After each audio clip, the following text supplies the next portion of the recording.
Why wait to start your business? Stop waiting.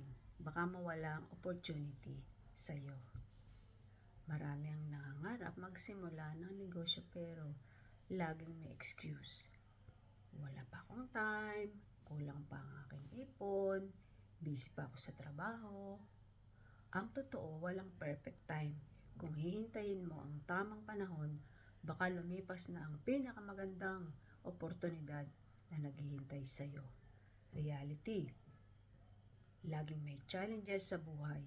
Trabaho, pamilya, gastusin. Pero ang tanong, gaano mo kagusto ang pagbabago?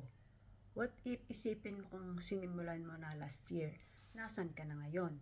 Small steps count, hindi mo kailangang maging perpekto. Ang mahalaga, nagsisimula ka. Start with your desire, pray for it, decide and action if this business is for you. The best time to start was yesterday. The second best time is now.